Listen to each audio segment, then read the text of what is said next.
Bedroom में वास्तु के बहुत से नियम हैं जो कि हमें अपने जीवन काल में अपनाने चाहिए। बेडरूम हमारा सोने का जो शयन कक्ष है वो शुक्र ग्रह से प्रभावित है, शुक्र ग्रह की ऊर्जा से ओतप्रोत है। पति पत्नी के जीवन का सुख का स्थान है ये। पति पत्नी के संबंधों को कितना गहरा रखता है ये स्थान।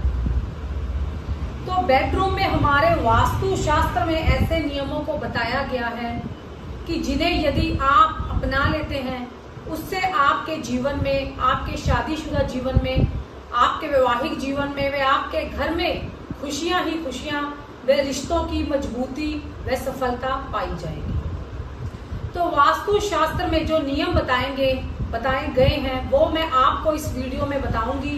यदि आप सब लोग वो नियम अपनाते हैं तो आप अपने जीवन में भी शुक्र ग्रह से संबंधित नकारात्मक योगों को सकारात्मक योगों में बदल सकते हैं और अपने बेडरूम में भी सकारात्मक ऊर्जा जो शुक्र की महा ऊर्जा है उससे अपने जीवन को और बेडरूम को ओतप्रोत कर सकते हैं। जय माता दी, मैं हूँ चार्यमिनी।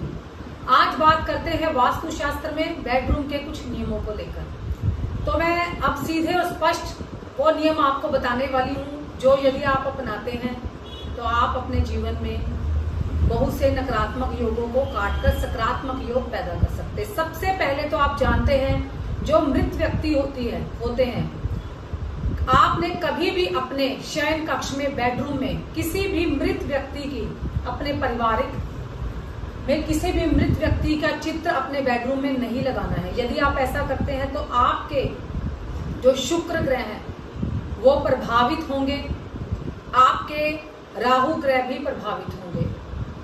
इसके अलावा आपने अपने बेडरूम में जो जूते चप्पल होते हैं वो कभी भी इधर उधर फेंक कर नहीं रखने हैं।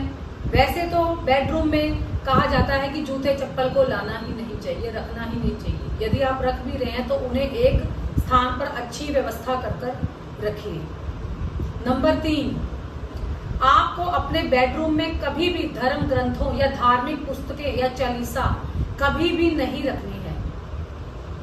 नंबर 4, इसके अलावा आपने अपने बेडरूम में कभी भी किसी भी देवी देवता का कोई भी चित्र, विशेष तौर पर वो उग्र मुख वाला कोई चित्र हो, किसी भी देवी देवता का नॉर्मल चित्र भी आपने नहीं लगाना है। इसके अलावा आपने अपने बेडरूम में कभी भी कपल्स की जो फोटो होती है, आपकी पति पत्नी की या पारिवारिक जनों की फोटो होती है, चित्र होते हैं, वो कभी भी आपने इधर उधर फेंक कर नहीं रखना है। उसे पूरी व्यवस्था कर किसी दीवार पर या कहीं भी आप रख सकते हैं, जिससे कि आपका शुक्र और आपको अधिक सकारात्मक प्रभाव देगा। इसके अलावा आपने अपने बेडरूम में कभी भी खराब इलेक्ट्रॉनिक जो वस्तुएं होती हैं, जो बंद घड़ियां हों, इलेक्ट्रॉनिक वस्तुएं हैं, कोई भी पानी से जुड़ा कोई भी फाउंटेन हो, वो भी आपने अपने बेडरूम में बंद पड़ा है, खराब पड़ा है, उसको नहीं रखना है। और आपके बेडरूम में कभी भी जो आपका बिस्तर है, बेड है, उस पर जो बेडशीट है वो कभी भी बिखरी हुई नहीं होनी चाहिए। वो आपको थोड़ी थोड़ी देर के बाद या दिन में कम से कम 3, 4, 5 बार उसे अच्छे से आप झाड़ कर बिछाएं। इसके अलावा आपके बेडरूम में कभी भी धूल मिट्टी व गंदगी नहीं होनी चाहिए।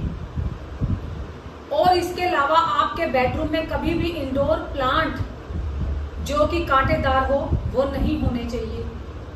और इसके अलावा आपके बेडरूम में कभी भी किसी चेयर पर या आपके बेड के ऊपर, बिस्तर के ऊपर आपके पहनने वाले जो शुद्ध कपड़े होते हैं वो बिखरे हुए नहीं होने चाहिए। और आपके मैले जो धोने वाले वस्त्र हों वो कभी भी आपने उतार कर अपने बेड के ऊपर नहीं फेंकने हैं। तो यदि ये छोटे छोटे जो बहुत ही महत्वपूर्ण प्रभावशाली जो टिप्स हैं, यदि आप अपनाते हैं, अपने बेडरूम में वास्तु से जुड़े हुए ये उपाय करते हैं, टिप्स को अपनाते हैं, तो आपके जीवन में कभी भी आपके पति पत्नी के संबंधों में आपके शुक्र ग्रह को कभी भी नकारात्मक फलों की प्राप्ति नहीं होगी।